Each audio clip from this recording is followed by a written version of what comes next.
环球大战线，深入世界最前线。我是董庆豪，向全球各地收看我们节目的观众朋友问好，大家平安。留言告诉我们，您是在全球的哪个地区收看我们的节目？对于我们的讨论议题有任何的想法呢？也欢迎踊跃留言给我们鞭策。好，马上介绍这集的3位来宾。第一位是前立委蔡正元，乔哥好，大家好。第二位国际形势专家赖岳谦，主持人好，观众朋友大家好。还有陆军退役少将厉正杰，金桥好，各位观众大家好。好，欢迎3位专家加入今天的讨论。我们第一个话题呢，马上就要来看到今天全球最瞩目的，可以说是2通热线啊。为什么这么重要？因为就是美、中、俄这3大国的领袖呢，他们这个领导人分别通话，由谁发起的呢？就是由中国国家主席习近平他发起的。他先是跟普丁俄罗斯总统先进行了一个视讯的通话，那强调双方要携手维护全球的战略和平。紧接着几个小时之后呢，习近平接着跟美国总统川普也展开了通话，看看2人都聊了什么问题啊？那川普在这个事后呢，他在他的这个社群平台上发说，他跟习主席进行了一场非常愉快的电话交谈，讨论的东西也是非常包罗万象，从贸易、军事，包含4月的这个访中行也是很多人都在关注，包含台海的议题、俄乌战争、伊朗局势等等。美国呢还要卖中国石油、天然气跟农产品啊，这是川普最喜欢讲的事情。美国又要出货了，特别强调他跟习主席的私人关系是非常良好的。好，看到这个通话非常的关键，在这个时机点因为现在全球很多局势都在发生当中，而且这一次呢，竟然是习主席主动，不一定是主动啦，但是由他来跟2位领导人来做一个牵线。那大家就很好奇了，怎么会在中国在这个时机点做出这样的事情？那可能除了拜个早年之外呢，我们也看到这个中国大陆的领导人在此刻做这番决动，在全球当权的局势里面，包含川普、包含普丁都要卖他面子。那么这2通通话究竟有多高的含金量？我们先请教蔡委员。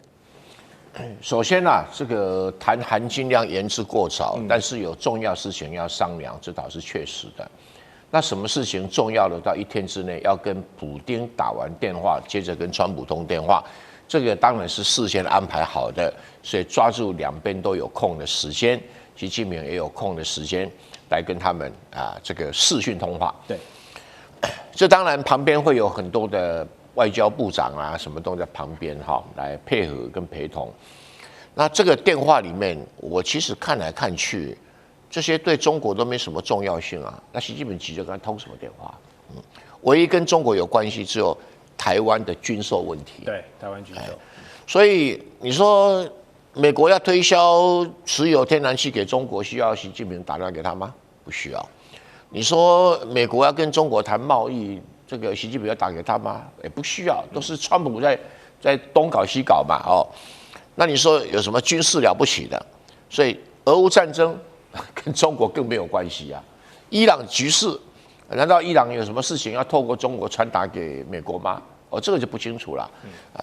但传达讯息也不一定要总统对国家主席这种通话。对。那我想对中国比较重要的就是，现在美国要求台湾编庞大的国防预算，去跟美国购买武器。我想这一部分应该是川普想要主动的从这个。习近平想要主动的从川普得到一定的答复的，这才是重中之重。因为在釜山他们据说没有谈到台湾问题，而现在新闻也好，或者是新华社也好，或者川普的这些这个所谓出 social 也好，他都一笔带过。但是一笔带过这么简短的，有需要打这种电话吗？显然里面很多东西是没有曝光而已。那我们就要去做判断，习近平如果为了台湾问题跟美国总统川普打电话，目的何在？第一个当然是要缩小美国军售台湾的规模，要缩小美国军售台湾的品项，一定是这2个目的嘛。那如果这2个目的习近平打这种电话没办法完成，那习近平这电话就白打了嘛。那可是我想川普会交换条件。那你们有石油啊，你们有天然气啊，你去帮那个伊朗讲一下，俄乌战争你跟普丁讲一下吧，这个是我们这个叫做报价这个川普的报价然后这个习近平的要价，这个谈判本身就是一种交易了，所以他一定会讲得很细啊，哪几项你不可以卖给台湾，金额不可以超过多少啊，不可以多少多少，一定会有这些要求，不然你习近平打的，哎呀，你要慎重处理啊，然后这个妥善啊，不然影响到中美关系啊，这叫泛泛之谈。这么重要的事情不可能泛泛之谈，一定谈完了以后，他的新闻官员对外就是简单2句交代过去，真正的细节不会讨论。那川普也是一样啊，我跟习主席关系很好啊，你看嘛，他帮我买那么多东西啊，所以美国选民要投票给我啊，也是这个含义。但是真正的他答应习近平什么，他也不会讲，那普丁也是一样啊，普丁讲的也是台面话啊。哎呀，不管国际局势什么变化，我们2个是永远友好啊，我们要持续发展啊。然后最重要的是，我们仍然是中国的能源的最重要供应者，他一定是，老习啊，你去年买的太少，今年要加码，一定是类似这些东西。那习近平主动打电话给普丁，他没有求于普丁的地方啊，他没有需要跟普丁谈什么事啊。那我想关键应该是帮忙传递重要讯息。至于这个重要信息是美国要他传的呢，还是伊朗跟他传的，还是哪个国家呢要他来妥为，协商一下？那这个普丁你有什么意见？我可以带过去啊。因为这种有时候非常高机密，谈到一个重要事情的时候，大概就只有这个国家元首跟国家元首要直接去沟通，而不至于是要透过什么外交部长来沟通，会有这种情形出现。没关系，我们让子弹飞一飞，隔2天再观察一下。好，3位大人物确实谈了有哪一些具体的细节，我们现在外界不得而知哦，我们只能做过一些推敲来判断。但是这一次中美俄3国元首的通话，谈论的议题除了值得推敲之外，这个时机点也非常的一个巧妙，因为这个通话时间呢，正是美俄乌3方会谈的前夕，同时也是伊朗局势是要走向和平，还是要走向开战的关键时期。另外就是在中国旁边东北亚这边，日本国会改选之前也有事情在发生，所以可以说在这个时机点展开对话，牵动全球的脉动跟浓厚的战略考量是不容小觑的。所以我们就要继续来深究，习主席跟普丁先是进行了视讯通话，视讯通话是看得到彼此的哦，我们都说见面3分情，然后接着呢再跟川普电话会谈，那就是只用声音来交流了。2场通话2种含义哦。那从这个先后顺序上，还有形式上，里面有哪一些讲究，又会对现在当前刚提到这些全球局势可能产生哪一些影响？想跟赖老师请教。我们来看一下大陆在处理这个习近平跟普丁通电话，跟处理跟川普通电话的新闻处理方式是完全不一样啊。首先跟普丁的是视讯电话，所以后面是摆出2国的国旗都摆在后面，所以这个通话是很正式的啊，这是第一个。第二个，在新闻的画面里面是双框都摆在那个地方。另外一个部分就是在于他们的官方的媒体是头版头就出来了，这个是代表说普丁中国人看普丁是中国的朋友，也就是俄国是中国的朋友。那晚上跟这个川普通电话是电话而已。那电话我们也看到他们的新闻处理方面，就在编栏旁边，就是直接说习近平跟特朗普通一个电话，没有这个照片，没有任何画面，而且放的位置是相对来讲小很多。这代表中国大陆跟美国，它基本上来讲不是朋友，是竞争者，是对手，是合作者这样的一个态势。我觉得这个讯息是放得很明白。那跟普丁通电话的时候，他们的合作的方向是比较深远的例如说包括太空领域，包括很多的领域里面，他们谈的这个合作计划通常是比较久的。可是他跟川普通电话的时候讲的只是说看看能不能在2026年，就这1年，中美的关系能够平稳，就这样子而已，没有什么期待所以我觉得这是一个2个国家的层面不同。那为什么会跟普丁通这个电话？而且普丁也知道晚上习近平会跟川普通电话这代表说中方有告诉普丁说晚上会跟川普会通电话，这代表中俄的关系的互信机制是比较高的，中美的关系没有这么高这是第一个。第二个呢，就是您知道在这个1月31号，川普突然间宣布说印度要向委内瑞拉买石油，2月2号的时候就说我已经跟印度达成了协议。那现在格里尔准备要到印度啊，或者叫印度的官员到美国，要来谈这个协议，要把它形成文本，要签下来。那也就是川普是先跟这个莫迪通了电话以后，他的25%的惩罚性关税拿掉了，换得什么？换得印度不向俄罗斯买石油。另外，也就是有关于这个另外25%的关税降到18%，但是换的什么？换的美国的农产品进入印度是零关税，这个很严重哦。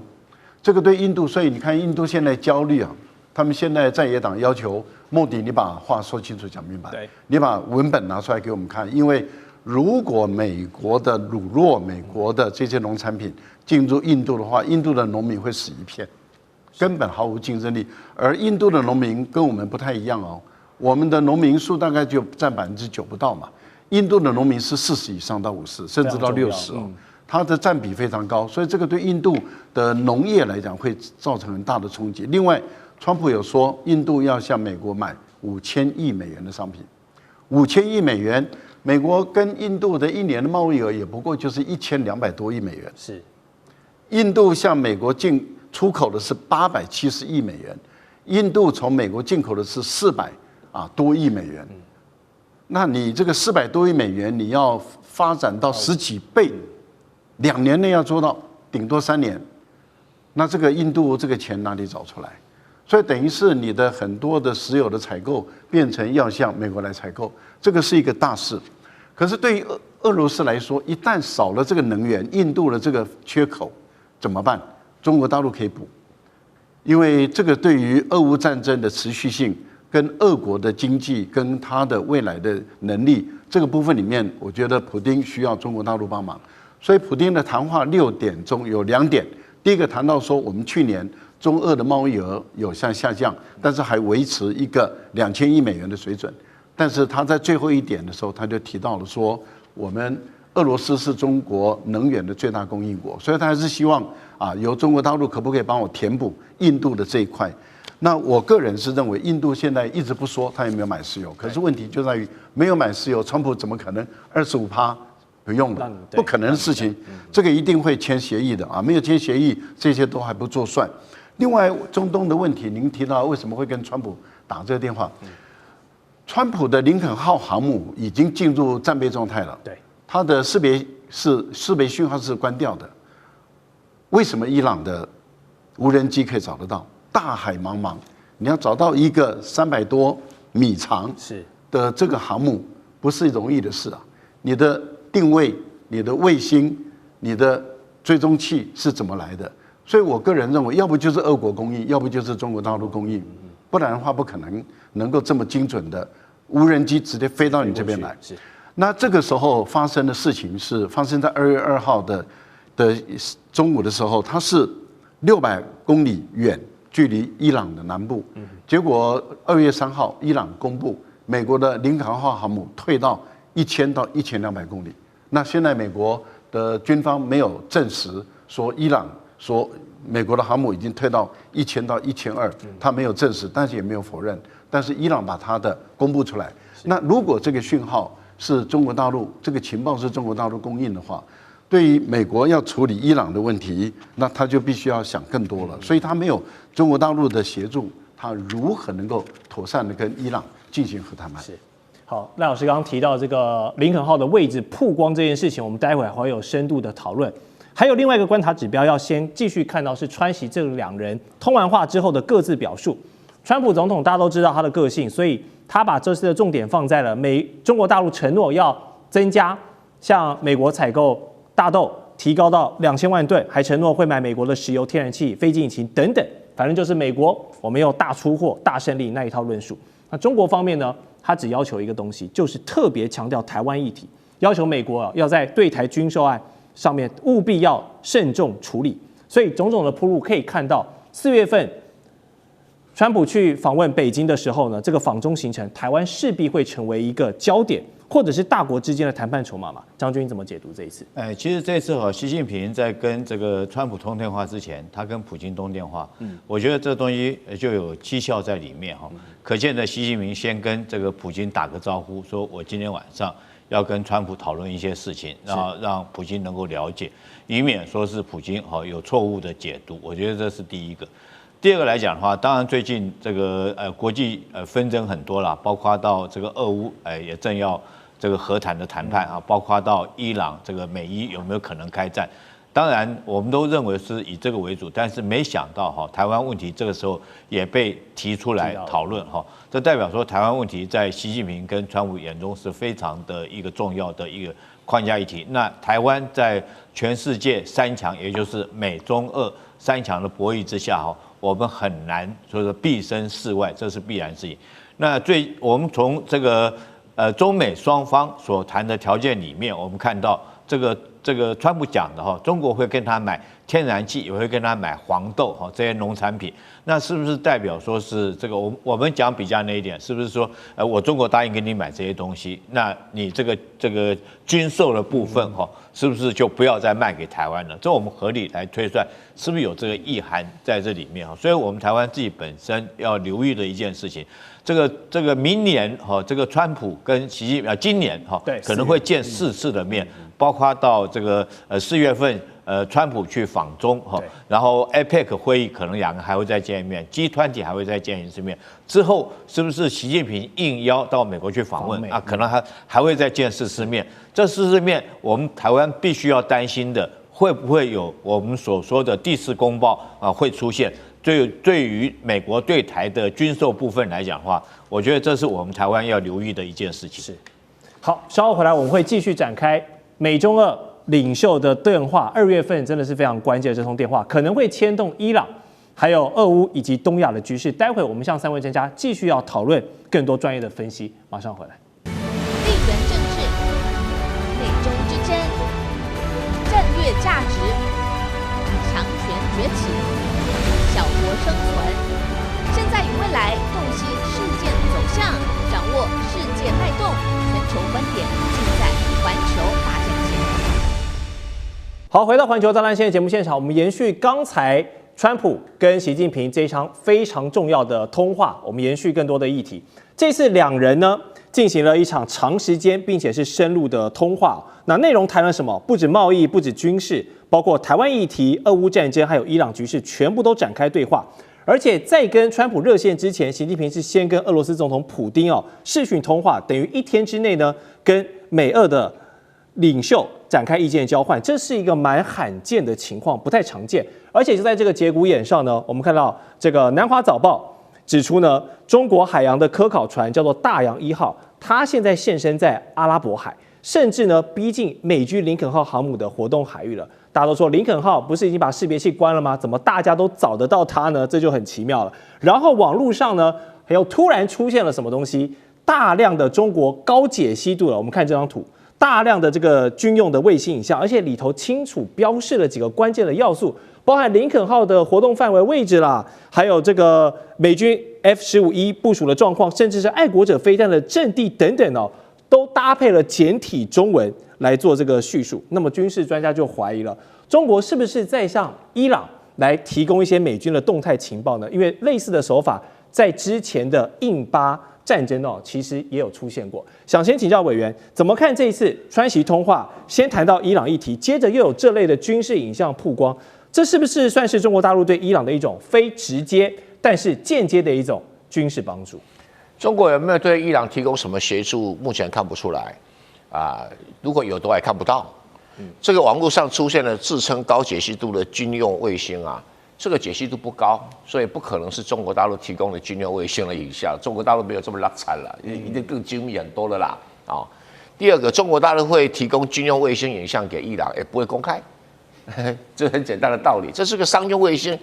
那你说那个林肯号的位置？不难商用卫星随便买都买得到你现在花点钱上去，商用卫星买都买得到，所以不是问题，因为体积太大了。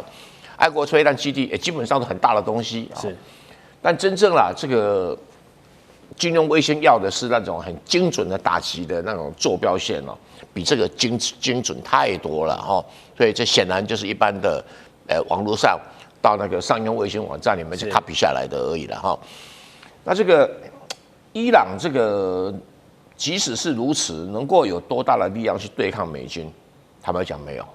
他没有那个本事，所以有人讲说，伊朗可能用1000架这个无人机攻击航空母舰，什么时代？你大为投死啊，这个不是不成体量、不成品质的东西那你说伊朗的很多的这个导弹可以攻击以色列，以色列那样去打了不是问题啦，以前人家觉得说以色列打不到，好像神话，不可能打不到，因为受了拦截都有漏洞嘛。那你说这个靠这个导弹可以把以色列打垮，那也不可能导致伊朗的领导阶层，只要他的国家有人被收买，就跟委内瑞拉一样，领导阶层会被斩首行动。那以色列在这边很有经验，美国在方面也不遑多让。搞正规的他不一定行，搞这种阴暗面，这2个才挺行的所以美国现在可能整个加紧努力就像委内瑞拉一样一般演习，那 CIA 就不断的在底下搞各种活动去收买的活动。这个伊朗自己内部要警觉性一点但是伊朗这个国家贪污腐败横行，要做到这么廉洁的官员，那也真的不太容易所以伊朗的很多情报都像漏筛子一样连那个哈马斯的重要干部在你那边住都会被干掉，你可想而知伊朗这个内部有多糟糕所以伊朗自己就垫的吧，中国帮不了太大的忙了真的是帮不了太大忙，中国也不会把宝压在这个满清末年的这样的一个王朝手上，也不太可能不太可能，所以。这个你说中国跟出手要管控中东危机，他做不到，中国也没有必要去嘎这一脚，真的没有必要，对他也没什么好处那但是外交上当然会讲主权国家这个不能被侵犯等等，基本原则讲一讲了因为中国现在是走和平路线嘛，可是美国是走这个实力霸权路线他为他的国家的安全他会施展力量，中国即使为了国家安全，他也不会去动用什么力量。对台湾就是如此啦，对日本也是软趴趴的，所以你不希望他对中东很硬。好，就在此刻，原本周五呢要在土耳其进行的这个美伊的伊朗这个核谈判呢传出要改地方了，换到哪里？换到阿曼这个地方。消息人士透露，伊朗要求谈判的形式现在改成美伊的双边会谈，不再让其他国家列席参与或者观察员什么的，并且抛出一个新的筹码，就是暂停核计划可以，但是这个浓缩铀要送往俄罗斯代管。从交涉地点，从美伊的闭门会议到这个浓缩铀交给俄罗斯的种种这个3件套，我想问一下赖老师，怎么解读伊朗的这个要求？葫芦里在卖什么药？伊朗在测试美国是更想打还是要更想谈因为刚开始伊朗提出这个新的要求的时候因为原本已经讲好了2月6号就在伊斯坦布尔来举行会谈，但是后来伊朗突然间改变了，他要求说改到阿曼来举行会谈。美国刚开始的时候是反对的，彼此之间激烈到就是说那就不谈了。那伊朗的态度也就是说那就不谈嘛，该打就打嘛结果后来美国还是同意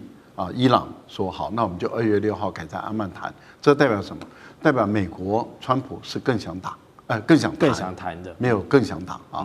那一方面可能他的军力还没有完全到，二方面美国要在这一次跟伊朗的冲突中，美国虽然完完全可以重创伊朗的军事设施跟这个革命卫队或是军事能力，但是美国很难像在这个对委内瑞拉在加勒比海那个地方能够毫发无伤的全身而退，美国可能很难做到。可是如果美国的军舰或者航母或者是美国的战机被伊朗打下来，或者被伊朗击中，那这个是大事这个对于川普在国内，还有川普他本身在这个年底的期中选举是绝对不利的影响，特别是如果这个画面显露出来，例如说他的船、他的军舰被打了一个大洞，他的航母的战机被打掉几架，或者人员的伤亡，那这个对于美国来讲是一件大事。我们在强调，他可以把伊朗做非常严重的摧毁但是问题就在于他能不能像在对于马杜罗的那个行动毫发无伤，这个真的是很困难。好。那我们看到伊朗这一次的态度改变了，而且很强硬。第一个，伊斯坦布尔，土耳其跟伊朗的关系并没有那么好。那对于伊朗来讲，他宁可选择一个更中立的，就阿曼，所以这个对于伊朗来讲，在谈判的地点上对他是有利的。第二个，原本的谈判是1对1，然后就是两方谈判，对，还有一个就是三方谈判，另外一个就是多方谈判，要进行这3种形式。那两方谈判就是美伊的谈判，是三方谈判就是土耳其当作主持人，东道主来主持两边的谈判，还有一个多方谈判就是包括埃及、卡达啊、巴基斯坦，还有阿联酋、沙特阿拉伯等石油国这一起来6个国家都来，而包括巴基斯坦，巴基斯坦跟伊朗的关系也并不和睦哦。那这些多方谈判里面，对于伊朗都处于比较不利的地步。所以对于伊朗来说的话，他要求的就是我跟你美国自己谈，单独对谈，那就其他的不用参加了。是，那美国也同意了。好，接着就是议题了。本来美国设定4个议题，一个是浓缩铀的议题，一个是核能，一个是那个核武发展的议题，一个就是有关于它的中程导弹的问题，另外一个就是资助啊其他的盟邦，例如说包括真主党或者胡塞组织的问题。本来要谈4个议题。伊朗说只肯跟你谈1个议题，那就是浓缩铀的问题。所以美国也同意了。那这代表什么？代表也就是说，伊朗在初步他在谈判的过程里面，他略占上风。那当然之后的演变要看他们彼此之间在角力的过程中又会发生什么事，也要看美国的军方的力量是不是越来越多的已经赶到了这个地方，要对伊朗形成极限的一个施压啊，这个也要看。最后一个。浓缩铀的处理，俄国的态度是开放的。俄国说我可以接受伊朗的浓缩铀，但是这个浓缩铀是伊朗的，所以伊朗有权完完全全由他来处理。他什么时候要我交回，我就什么时候交回。如果这个协议被撕毁，那伊朗跟我要求，我就会回去。这个协议就很像奥巴马时代的6+1的核协议，当初也是提交给俄罗斯做保管。是。好，我们再来看到是美国的 Axios 新闻网，他们指出呢，川普其实对于这一次核谈判的一个态度呢是非常真诚的，而且川普包含很多的美国高官都一起帮忙背书，说川普他是真的不想攻打伊朗。那爆料呢，真正想发动攻击的其实是美国在中东的重要盟友以色列。那其实这也不是秘密了，因为以伊早就已经是积怨已久。媒体指出，纳坦雅胡向美方要求，在伊朗问题上可以允许以色列自由行动的这个权限哦。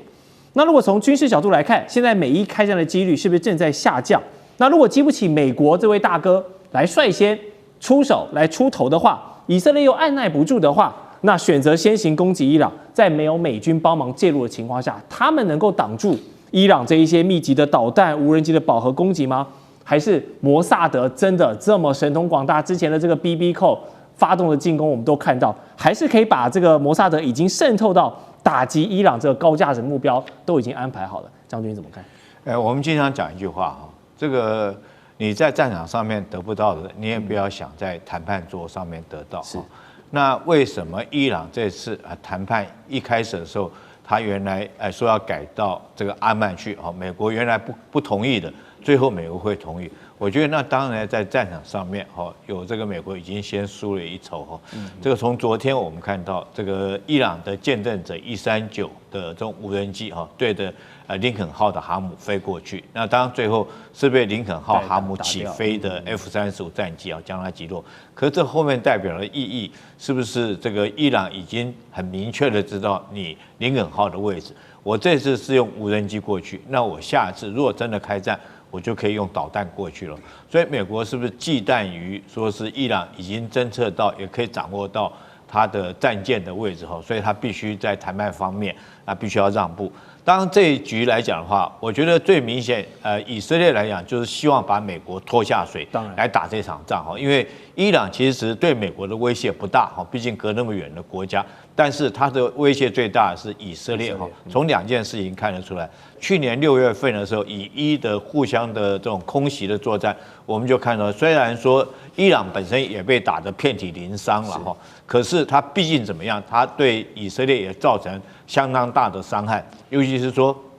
以色列的这种反导的拦截系统，到后半期战争后半期，它在拦截率只降到50%。那如果说是伊朗后续有更多的导弹，那当然对伊朗是这个对以色列来讲绝对是一个很严重的一个打击。另外，这次很明显的，如果说是伊朗真的是发展出来这个核武器的话，那当然它首要的目标就是对着以色列。第三个，我们经常讲，这次谈判还有一个条件，就是说这个伊朗不可以支持它的在中东地区的民兵武装组织，包括哈马斯包括到胡塞组织包括到黎巴嫩真主党。但是这些组织是对谁威胁最大？当然是对以色列威胁最大。那如果说是伊朗率头攻击的话，我们不敢说以色列可以获得全胜，可是最起码不死也半条命哈。所以以色列来讲，这是很明显想要帮美国拉下水。但是我觉得川普也不是笨蛋，他纯粹就是商人，他知道这场仗打下去对美国不见得是有利。所以我认为说，从美国答应谈判地点改到阿曼，可见呢美伊双方的开战的条件已经下降。那现在来讲，我觉得美伊双方互相再给对方一个台阶能够下来，让这场战争不要发生。那如果说美伊双方台阶互相下来，我觉得最着急的就是以色列这个国家他一直希望，他甚至于放话，他放了2句话这个纳坦雅胡说，他宁可挨700枚的导弹攻击，他也要颠覆何梅尼这个政权。从这句话就知道他的决心。那第二个，他现在讲的话是说，如果你美国不打，我就带头打。可是我觉得以色列讲这种是空话了这个他如果说美国不带头打的话，以色列现在他没有远程的攻击能力来讲的话，是做不到的，纯粹就是想要把美国拖下水。好，现在中东的进展就看美伊之后在阿曼会谈出什么结果了。好，我们下面节目还要探讨解放军高层张又侠还有刘振立的落马，对于中共解放军的扩张还有目标安排设定的推进，究竟是助力还是主力，以及人民币要晋升强势货币的契机在哪里？待会回来告诉你。地缘政治、美中之争、战略价值、强权崛起、小国生存，现在与未来洞悉事件走向，掌握世界脉动。全球观点尽在环球大战线。好，环球大战线要继续跟3位嘉宾来探讨请教这次川普总统跟习近平主席非常重要的一通电话，里面有一个关键的讯号呢，被媒体给捕捉到了，就是川普说，我与习近平个人关系非常好，而且未来3年呢，美中会有很多的正面成果。意思就是说他要把这个第2任期未来很多机会都要跟中国这个好来好去的一个感觉了。与此同时，中国第14届的全国人大常委会呢，突然举办了一个临时的加开会议。原本外界预期呢，是不是要正式处理这个已经被立案审查的2位军方高层张又侠以及刘振立呢？结果没有，这一次公告确实处理了人事，但不是这2位。那敏感的军方核心呢，这个就先按下不表，先按兵不动。外交事务期刊就指出，为什么习近平会选在这个时机点，然后对军中最高层张又侠动手？那答案呢，可能就是外部压力现在正在下降，认为说现在呢，台海因为川普是采取一个对台湾的冷处理模式，所以习近平呢才凯正的这段时间开始对军方里面一些跟他立场不合或者是做错坏事的人来动刀了。那我们就看到这个川普就说，习近平是中国唯一的老大，他用 boss 来称呼习近平啊。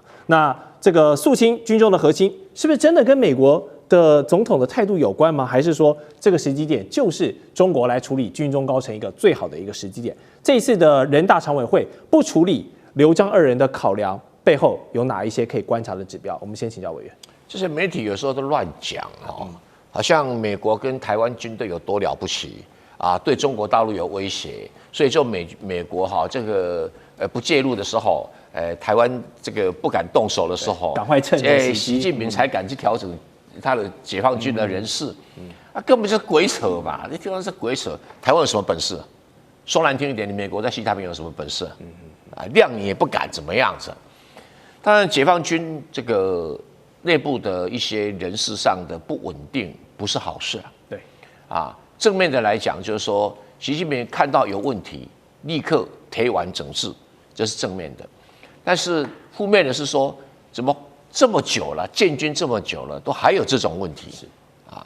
不过这个应该说，这个比一比的美国也不遑多让怎么说我算给大家看，这一次川普一上任，开除了谁？开除了美国参谋首长、海军作战部长、空军副参谋首长、军法署长、空军军法署长、陆军军法署长，其他未公开具名的高阶军官15个。请问你，规模也不小啊？所以也是多，所以2个人哦，难怪说我们是好兄弟，是做法差不多，整数军中的做法差不多哈。但是因为这一次的人大常委会，大家以为要处理张又侠跟刘振立，就处理几个军工系统里面的人，3个都是军工系统嘛，而反而没有处理到他们2个军事系统的人。那这个当然觉得说，是不是因为立案审查调查还没有告一段落啊？还有其他在处理当中。那到底张又侠是犯了什么天条？对，这个外界传言纷纷了哈。当然有人讲说他在军中搞反袭集团，那有，我是比较轻微认为他抗命啊，抗命。那到底抗什么命会这么严重啊？所以我觉得到目前为止哈，子弹还在飞，不是让子弹飞一飞，而子弹一直在飞，是还在飞，还在飞哈。那所以《纽约时报》说这个是个系统性重组，是应该讲说系统性的重置，跟手机重置一样，这规模可能还真的不小哈。而且军方也的确啦，前段时间已经有火箭军啦、装备部啦、等等，都有很多人被调整职务，是。怎么会不稳定到这个地步？到底哪一环出了问题？我觉得习近平应该放在心上，也在考量该怎么改变。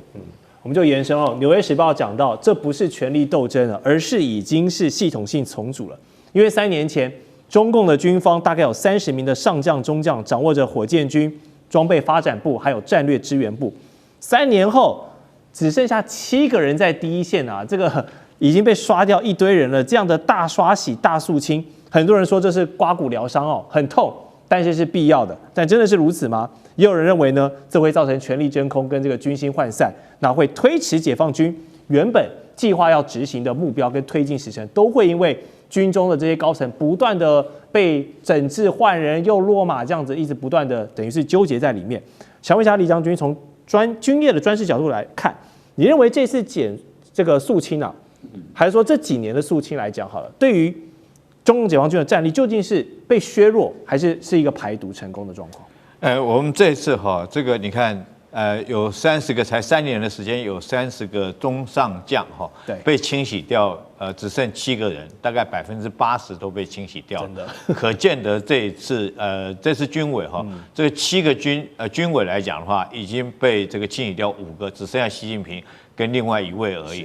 所以说，可以说习近平这一次整顿军队是一次最大胆的行动，也是一次最彻底的行动。那之后，大家传出很多的这种风声了尤其是说张又侠在军中这个位高权重，而且人脉很广，而且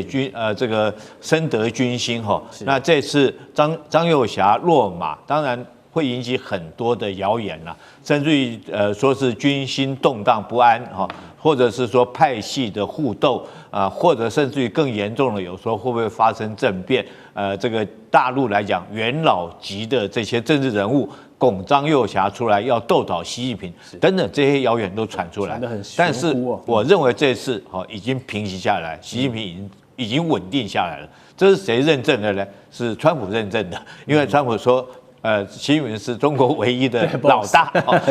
代表说川普很清楚，这一次这个大陆自己军队的内部来讲，习近平这次清洗完之后，他已经彻底的将军心稳定下来。但是我们看一下这30个人都是哪些单位的，你就知道中间的这种 money 在什么地方。第一个是火箭军，火箭军是最肥的单位了。没错。第二个是。这个装备准备部就是负责采购东西的、买东西的。战略资源中心也都是这种高科技或者是他们预算都很多，反而你没有看到什么战斗部队没有被整肃到可见得我认为说这次这个习近平说是整顿反贪腐，那我认为确实是整顿反贪腐，是不是这些单位火箭军装备发展部战略资源的这个部队来讲的话，因为他们比较多的这种预算或者是经费比较能够有机会上下其手。所以说我认为这次如果说从这几个单位被整顿看得出来，我认为确实是整顿反腐败，反而是战斗部队来讲的话，包括各战区没有被整顿到。那所以因此我认为说是习近平这次确实是能够这个刮骨疗伤将这些肃清干净，但是会让他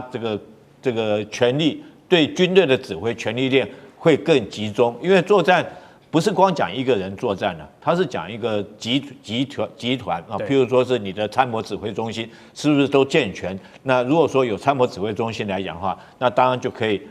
有效的遂行作战指挥。所以我认为这次解放军这次整顿来讲的话，对于习近平是让指挥链会更集中。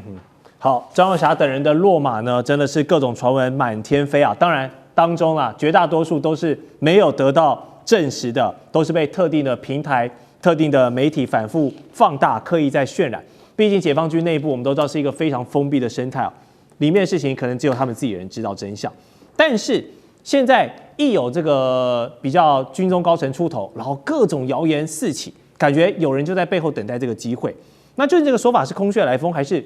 抓准一个机会，典型可以来做网军跟认知作战的好时机来了？那看到解放军现在内部这么混乱，背后最大的受益者，赖老师觉得会是谁？我觉得解放军没有混乱了，没有混乱，那是外面制造出来的。一个在台湾是绿营的，就借这个机会来炒作，然后其他国家的，我们可以看到他们就是各个媒体想办法在房间里面去想象，然后去想拳斗的那个好莱坞的电影把它写出来。其实这个都反映出他们太不了解中国大陆了习近平是何等人啊？他的父亲原来在西北就是军政干部而且是非常高阶的，事实上就是西北的一把手的军政干部，这第一个。第二个，不要忘了他在去读清华大学的时候是邓小平，邓小平也是军政干部邓小平在军方的资历有多深所以邓小平特别提拔，然后让他去考清华大学。更不要忘了，他清华大学毕业的时候是到军委会当耿彪的机要秘书耿彪去核死人耿彪是中共在当时军方的战将之一他也是军委会的秘书长，他在当他的机要秘书。那你可以看到他跟军方的渊源有多深，这是第一个。另外一个就是他是中共党内就是各地方干部中，他是唯一同时具有军人身份的。一般的这些文官都没有军人身份，但习近平有，那就是因为他跟军方的这个渊源。所以我觉得太不了解这个大陆的整个历史，共产党的历史太不熟悉了。读共产党的历史要花多少年这第一个。第二个就是解放军所建立起来的党指挥枪，这个已经成为他们的信念，这个信念没有人敢推翻。有人说林彪当时也不敢推翻党指挥枪，这已经成为他们血液里面的一部分了。是，所以在这个部分里面，你说他们要反习派，习是总书记那你反总书记，你等于是反党，反党是叛国在他们来讲是动摇根本的，这动摇根本的。这个大陆的官，他有一些，尤其是军人，有一些可能会涉及贪腐，可是大陆的军人要叛国不多。保证不多这一点我觉得在基本上来说，那个都是在空穴来风。另外一个部分里面，我倒认为我觉得贪腐的问题，在习近平上来之后，他对贪腐是绝对不能容忍的。我们看到有很多人已经退休了10几年了，然后最后还是被抓走，并不是因为他退休以后才贪腐，而是他在任内的时候他贪腐，然后被秋后算对。被抓到了，那就是随时把他带走。所以我个人觉得因为他当时在18大的时候有画出一条线来，也就是18大的时候你有贪腐过的，你就必须要去说清楚，要写下你的贪腐的事件，然后你要把你贪腐的钱都缴出来。那缴出来以后就从轻处分。可是你如果18大你没有诚实的交代你的既往，那抓到了就严惩，所以问题就在这里为什么有这么多人被抓？就是因为他18大之前他贪腐，他没有坦白从宽。对。那18大之后贪腐的，他就会写18大之后还继续贪腐。那你看他们的语言用语，新闻一定会加这段话。18大之后贪腐的，就是说是新贪腐的。是，如果没有加这句话，那是代表他当时没有自首。非常区分的这个区分的很明白，壁垒分明这样子。对，好，待会我们这一段讨论呢，要讲人民币的话题哦。这个金融战略，数字人民币2.0会是一个好办法吗？美元霸权该怎么接招？我们接着稍后讨论。地缘政治、美中之争、战略价值、强权崛起、小国生存，现在与未来洞悉事件走向，掌握世界脉动，全球观点尽在环球大战线。好，再回到环球大战线的节目现场，我们都知道呢，金融体系哦，其实也是一种武器哦，攸关着你我他的这个资产，还有我们的购买力。那进入到2026年呢，中国大陆对于人民币啊，其实是很有想法的，希望把它晋升为一个强势货币的目标，以及跟过去呢只是追求国际化，然后来做一个温和的结算，这样的表述已经不同了。我们来看到中国国家主席习近平他在中共的党刊《求是》的文章中提及，金融强国的核心之一呢，就是要打造一种能被广泛运用于贸易、投资还有外汇市场，并且具备全球储备货币地位的一个强势货币。那打造这种东西呢，一直以来都是美元在做的事情。但近年动荡不断，全球对于这个单一美元的一个做法，其实已经产生一些信心动摇了。那现在北京定义这一种新型的强势货币的一个新的定义，然后呢，带有更强烈的金融主义色彩。那这是为了在地缘冲突当中，如果万一发生什么事情，美国要制裁的话，可以为中国的经济或者它的盟友来的经济穿上一层防止金融制裁的防弹衣吗？赖老师怎么点评现在人民币想要提升地位这一套的金融战略？金融体系这个部分是中国大陆在整个国家发展中的最后一块，而且也是最重要的一块。它像是一个我们的血管一样啊，它是串流所有的，不管是生产制造业、商品啊，或者是服务贸易，它都由这个金融来去串流。那现在习近平已经说了，在“15+5”计划里面，那个人民币就是中国的金融国际地位，要在这5年内要打造出来。是，我觉得他们也已经召开了金融会议了啊。不过我觉得他们有提出几个要点，第一个就是说，要走中国特色的金融体系，不走华尔街美国的那套系统。因为他们也发觉，走美国华尔街的那套系统风险太高。那问题就在于他们怎么能做到这个部分？我个人觉得看看嘛，因为这个是很复杂的问题，这个工程也比较大。我本身也并不对金融是十分内行，因为蔡委员比较内行。但是我觉得他们已经下了这个决心。然后也定出战略计划，而且也把目标也都定了。接着他们开始在动员他们全国的金融人才，还有就是他们要挖掘世界各国的就是金融的人才到他们这边来。我个人认为，他们选择跟英国的最重要的一个破冰的这个交往，我个人认为他们是有考虑要接近学习英国的国际金融体系的运作方式。我的判断了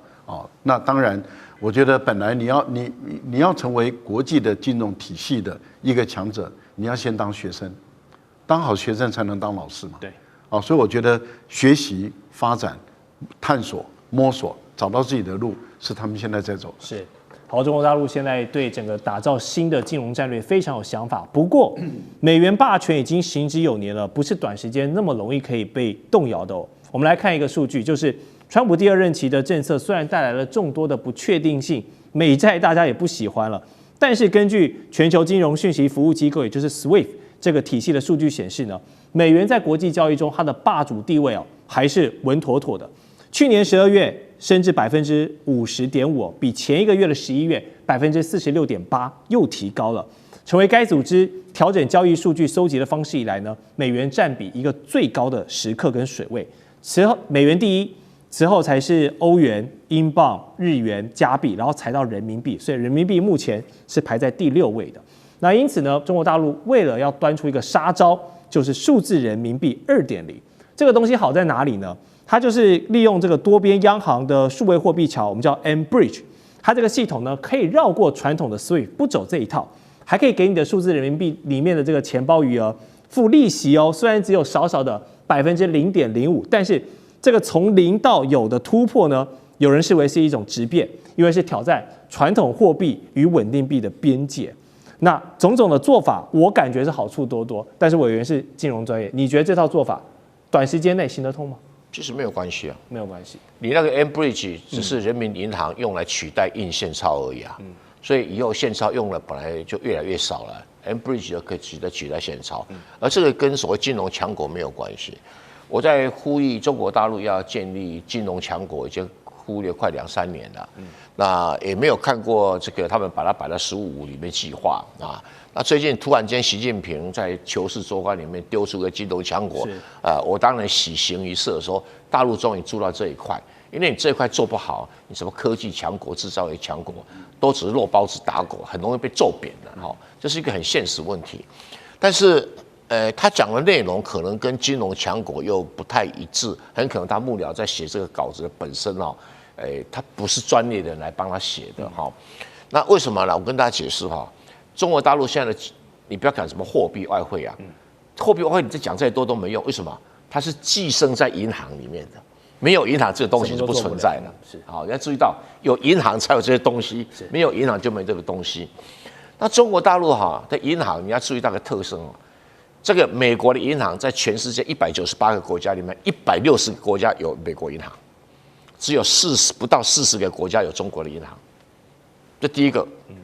你银行没有国际化，你人民币怎么国际化？你怎么期望花旗银行会帮你操作人民币？你当然只能期待你自己的中国银行或中国工商银行嘛。对，哦，这是第一个，你的银行国际化的人数次数太少。好，这他们没有把它写进来哈。有的其实不用关，就不用担心嘛，因为他自己的银行出去外面，他就会去搞人民币啊，搞这个搞那个产品啊，对不对哈？啊，不然他们有什么生意做？他跟他抢做美元产品，你不可能嘛？抢做加拿大产品也不可能嘛？哦，所以这个优势要创造出来。那最近那个谁，那个中国银行啊，跑到伦敦啊，那个首相斯塔尔说，好，我批准你一个人民币营运执照。对啊，这个就是一个进步。那不能只有英国，你光英国还有很多国家才行。慢慢来，一步一步来，你才有所谓的汇兑的需求嘛？好，要不然你汇兑还要透过别的银行，那你不是自己找麻烦啊？随时被他切，你就过不去了嘛。第二个就是中国大陆的银行说，每一次看了排行榜，中国大陆排前面，就是说我所有的存款、所有的储蓄几乎都集中在银行，没啦。那为什么美国的银行里面存款比例比中国来的少这么多，放款比中国来的少这么多？为什么？因为他们走了现代化金融，不走银行金融，他走的叫直接金融。什么直接金融呢？就是不透过银行的信贷做这种贷款，他透过什么？债权证券化，用公司债、公债，像最近那个谁啊，那个 OpenAI 就是发行企业债券去募集，它不是跟银行借钱嘛？那这个东西有个特别的优势，成本低，效率高，所以美国形成一个全世界最大的债券市场，有全世界最大的股票市场，就是这样形成的。所以中国大陆一定要在内部里面用市场机制取代银行管理机制，就是说。我现在贷款给谁，基本上要靠关系啊那种。可是当你变成一种证券化的时候，就由市场去决定。没错啊，市场去决定哈。所以如何使得中国大陆的银行不要那么内向、内卷，而且它使得存放款的利差太大，它等于坐在那边什么事都不去做，这个赚钱啦。啊，这个不对，这个不对。你要让它像电动汽车一样去内卷，也产生高度的竞争力。开疆拓土，你才有办法开疆拓土嘛。啊，所以现在银行还是。好处是说我管得它不会倒，坏处是说它都是被我保护的巨婴，你怎么跟别人竞争？所以大陆要建立金融强国，要先有建立强势银行。你有了强势银行，就不用担心人民币不会强势了吧？哦，所以他可能要整个思考路线要全部颠倒过来。问题不在货币，问题在银行体系。好，我们这个经济专业的委员提出了要建立强势货币之前，要先把强势银行这个雏形给弄出来。我们再来看，从去年开始观察到全球金融市场有一个非常吊诡的现象，就是大家疯狂的抢购、囤积黄金、白银这类的贵金属，一旁却是这个堆积如山、乏人问津的美国国债，说明了全球正处在一场这个极度的信用饥渴状态。当现在这些西方的法币呢这个信用啊开始有点集体摇晃，不是在受到过往那么高的信任度的一个契机之下，中国大陆此刻发力来推动强势人民币，有没有机会让人民币成为这个关联更深跟黄金的一个连接性更强的一个避风港？这是我们要探讨的话题。还有趁着美元这个危机的一个裂缝产生呢，我们来见缝插针一下，来植入一套属于东方的一个金融新秩序。将军怎么看这个愿景？跨国的贸易从古时候丝路就开始了。对。丝路那个骆驼上面带的都是一袋一袋的黄金，可是你骆驼再强壮，你带的黄金重量还是有限嘛，那我们到大航海时代，船所带的也都是金币，那时候大家只信任黄金，没有一个国家说我拿一张纸币来讲取代黄金。但是后来这个世界慢慢贸易越来越多，然后世界通讯也越来越资讯也越来越清楚所以美元渐渐的就取代了黄金的地位，因为纸钞毕竟比较薄嘛，比较容易携带，不像黄金那么重，所以就变成用美金来做一个通货或者是来做一个国家的一个储备那最近黄金会涨成这样，我觉得事出反常必有妖这个妖是谁呢？不就是川普自己本人吗？你看他从他上任以来不管是对格陵兰这个动武，或者是说他自己最近的一些言论，说这个美元贬值很好，所以在这种状况之下，甚至于他扬言一直要这个美元利息降低，在这种状况之下我们就看到美元的地位越来越薄。这个时候当然人民币目前在世界货币的占比来讲不高大概只有1.9，并不高。美元是到多少？美元是到57%跟这个人民币跟它还是没办法相比。可是去年来讲的话，这个大陆他们的贸易顺差达到1.2兆美元这么多那这绝对不能小觑，也就是说代表它的这种人民币它的重要性会越来越高。那人民币越来越重要越来越高，现在人民币